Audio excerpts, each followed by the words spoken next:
Assalamualaikum warahmatullahi wabarakatuh. Perkenalkan, nama saya Nelson Novelia dengan PM 2331214 dari kelas IF23B. Baik, di video ini saya akan menjelaskan mengenai metode, konstruktor, modifier akses, dan statik dari mata kuliah pemrograman berorientasi objek. Oke, yang pertama di sini terdapat beberapa poin yang akan saya jelaskan. Yang pertama itu adalah pengertian dan fungsi dari metode. Kemudian yang kedua adalah struktur dari metode ini. Dan yang ketiga adalah jenis-jenis metode. Yang keempat adalah pengertian dan fungsi dari konstruktor. Kemudian yang kelima itu adalah yaitu struktur konstruktor. Dan yang keenam yakni pengertian dan fungsi dari statik. Dan yang terakhir itu adalah contoh penggunaan statik. Oke, langsung saja ke dalam pembahasan dari poin-poin ini. Oke, yang pertama itu adalah pengertian dari metode dan apa fungsinya. Nah, metode ini adalah sebuah blok kode yang memiliki nama yang dapat dipanggil untuk melakukan tugas tertentu. Nah, metode ini bisa mengembalikan nilai non-void atau tidak mengembalikan nilai void. Nah, fungsi dari metode ini sendiri terdapat 3. Yang pertama adalah resolvability, yang dimana ini memungkinkan untuk menulis kode sekali dan memanggilnya berulang kali. Kemudian yang kedua itu adalah yaitu organisasi. Organisasi ini yakni menyusun kode dalam blok yang lebih terstruktur dan mudah untuk dikelola. Kemudian yang ketiga, abstraksi. Abstraksi ini itu menyembunyikan implementasi dan hanya menampilkan antarmuka atau interface. Kemudian selanjutnya yaitu adalah struktur metode. Nah, struktur metode ini terdapat beberapa bagian. Yang pertama itu adalah modifier. Nah, modifier ini menentukan aksesibilitas dan visibilitas dari metode ini sendiri. Misalnya seperti public atau private. Kemudian yang kedua adalah return type, di mana return type ini adalah jenis data yang dikembalikan oleh metode. Nah, contohnya seperti integer dan void. Kemudian selanjutnya itu adalah nama dari metode. Nah, nama metode ini digunakan untuk memanggil metode ini sendiri. Kemudian yang keempat adalah parameter. Nah, parameter ini adalah daftar input yang diterima oleh metode ini. Bisa dibilang ini adalah opsional. Kemudian yang terakhir adalah body, di mana body ini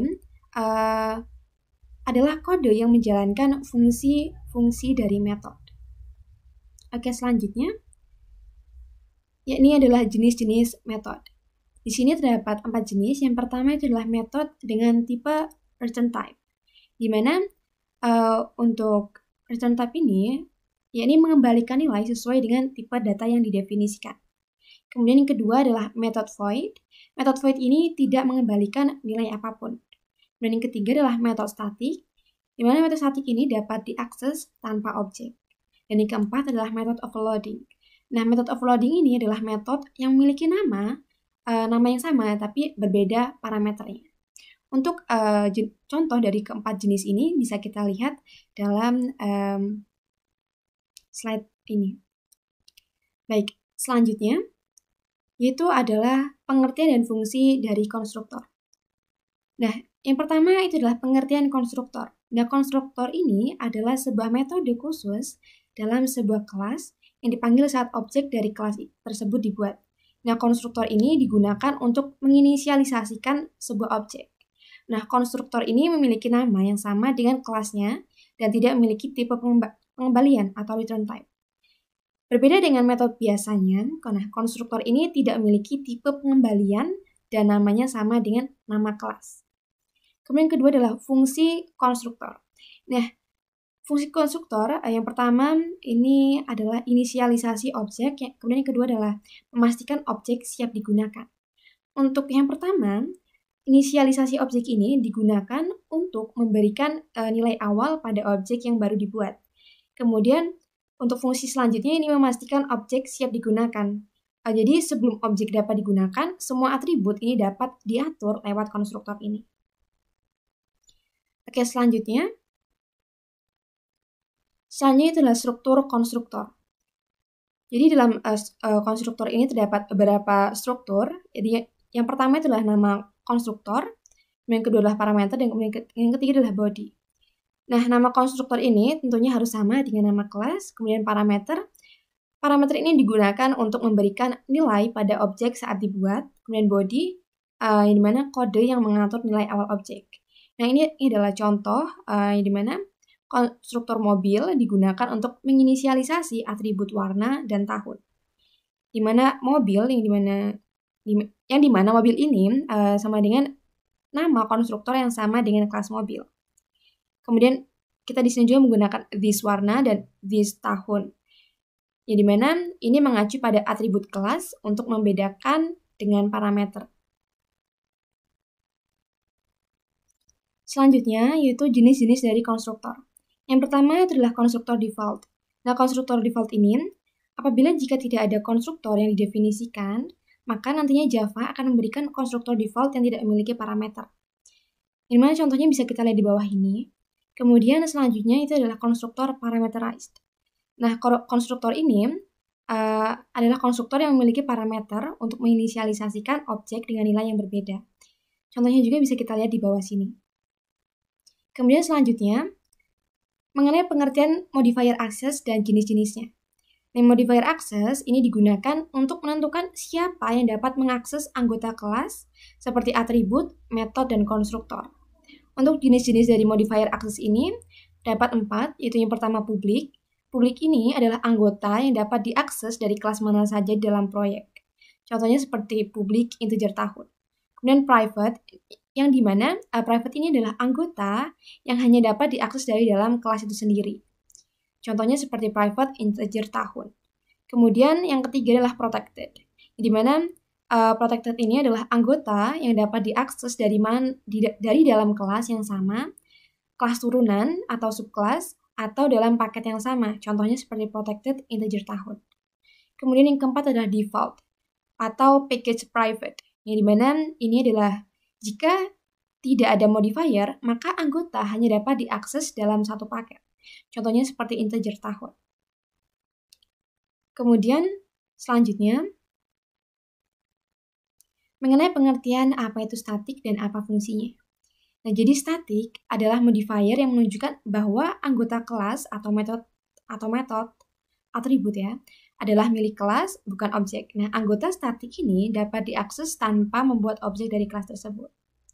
Kemudian untuk fungsi statik ini, yang pertama itu adalah mengurangi penggunaan memori, di mana anggota statik hanya ada satu salinan untuk seluruh objek kelas. Kemudian yang kedua, akses tanpa objek. Ini anggota statik dapat diakses langsung menggunakan nama kelas tanpa harus membuat objek. Oke, selanjutnya, ini adalah contoh penggunaan dari statik ini. Nah, di sini bisa kita lihat bahwa hasil dan tambah adalah milik kelas kalkulator dan dapat diakses melalui kalkulator tambah tanpa objek. Kemudian ini adalah contoh studi kasus. Di mana di sini contoh studi kasusnya yaitu adalah sistem manajemen perpustakaan. Di mana sebuah perpustakaan ingin mengelola data buku dan transaksi peminjaman, di mana setiap buku memiliki atribut seperti judul, penulis, dan stok. Nah, selain itu, perpustakaan juga ingin menghitung total jumlah buku yang tersedia dan memungkinkan pengguna untuk meminjam buku, asalkan stok ini mencukupi. Oke, jadi di sini saya menggunakan online Java Compiler IDE atau gdoodle.com. Oke, pertama di sini import Java Atlas Scanner. Nah, ini digunakan untuk mengimpor kelas scanner yang memungkinkan program untuk membaca inputan dari pengguna melalui keyboard. Kemudian public class main. Nah, ini adalah kelas utama tempat program dijalankan. Kemudian metode mainnya. Nah, ini adalah titik masuk program utama, yang dimana semua proses di dalam metode ini akan dijalankan ketika program dimulai. Kemudian dilanjutkan dengan new scanner. Di sini kita membuat objek scanner untuk membaca masukan dari pengguna nantinya. Kemudian kita di sini akan membuat objek buku 1 menggunakan konstruktor default. Nah, objek ini dibuat tanpa memberikan parameter, sehingga nilai atributnya adalah nilai bawaan atau tidak diketahui. Kemudian di sini dilanjutkan dengan sistem out printin, di mana di sini menampilkan informasi tentang buku 1 dengan menampilkan metode getInfo. Kemudian dilanjutkan dengan membuat dua objek buku dengan parameter konstruktor, yang dimana masing-masing diberi parameter berupa judul, kemudian penulis, dan stok awal. Setelah itu, dilanjutkan dengan membuat sistem mount printin yang dimana menampilkan informasi tentang buku 2 dan buku 3 dengan memanggil metode getInfo. Kemudian masukan dari pengguna. Di sini program meminta pengguna untuk memutuskan apakah ingin meminjam buku atau tidak. Yes or no. Kemudian dilanjutkan dengan scanner next line. Di sini akan membaca masukan dari pengguna, apakah pengguna akan milih yes atau milih no. Kemudian di sini terdapat if input equals ignore case yes. Nah, jadi di sini program akan mengecek apakah input pengguna adalah yes. Nah, kemudian di sini if akan memanggil metode pinjam buku. Nah, jika stok buku mencukupi, metode akan mengurangi stok dan menampilkan pesan sukses. Namun, jika stok habis, metode akan menampilkan pesan gagal. Kemudian, dilanjutkan lagi dengan program meminta pengguna untuk memutuskan apakah ingin mengembalikan buku atau tidak. Oke, selanjutnya program di sini akan meminta pengguna untuk memutuskan apakah ingin mengembalikan buku atau tidak. Nah, kemudian apabila pengguna memilih yes, tentu program akan menampilkan sebelumnya akan memanggil metode kembalikan buku terlebih dahulu untuk menambah stok buku. Kemudian setelah stok bertambah nantinya, informasi buku diperbarui dan akan ditampilkan. Namun apabila pengguna memilih no, tentu akan ditampilkan juga, namun hanya sisa dari buku-buku yang tidak dipinjam. Nah, kemudian dilanjutkan dengan bagian total stok. Ya, jadi di sini terdapat metode statis get total stock.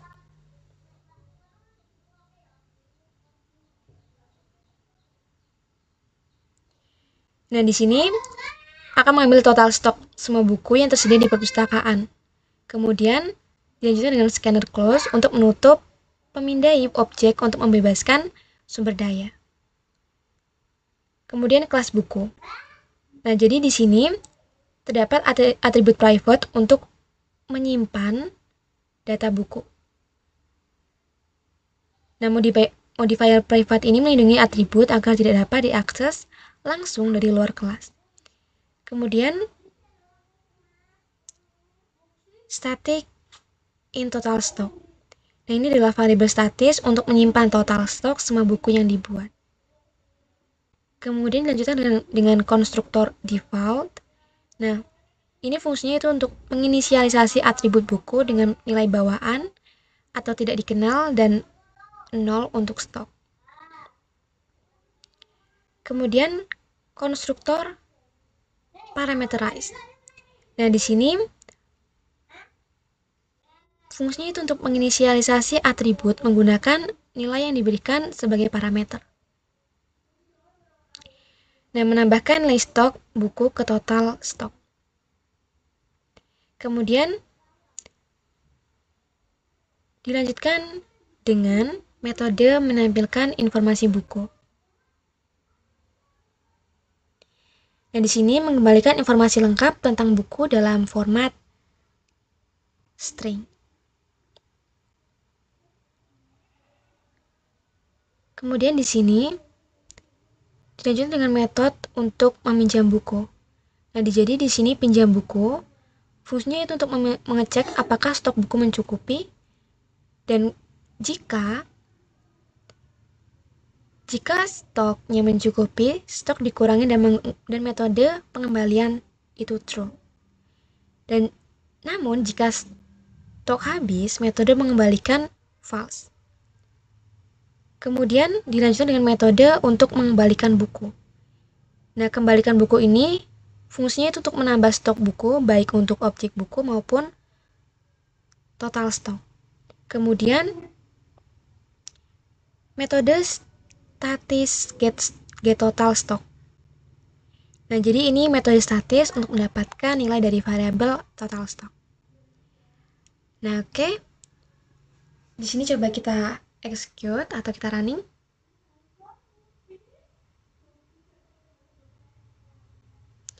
Nah, di sini kita coba ketikkan yes dan enter. Dan di sini kita akan ditanyai oleh programnya apakah Anda ingin mengembalikan buku 2. Kemudian coba kita ketik no. Kemudian akan keluar stoknya. Nah, jadi ini program dari studi case sebelumnya. Oke, lanjut ke dalam presentasi. Baik, jadi kesimpulannya metode itu memiliki pengertian untuk mengeksekusi tugas tertentu bisa dengan atau tanpa nilai kembali. Nah, kemudian untuk konstruktor digunakan untuk menginisialisasikan objek saat dibuat. Kemudian modifier access digunakan untuk menentukan aksesibilitas kelas, metode, atau atribut. Dan static digunakan untuk menandakan bahwa anggota kelas adalah milik kelas, bukan objek, dan dapat diakses tanpa membuat objek. Baik, mungkin itu saja pembahasan saya mengenai materi ini. Apabila terdapat kekurangan dalam menjelaskan, saya mohon maaf. Saya akhiri. Wassalamualaikum warahmatullahi wabarakatuh.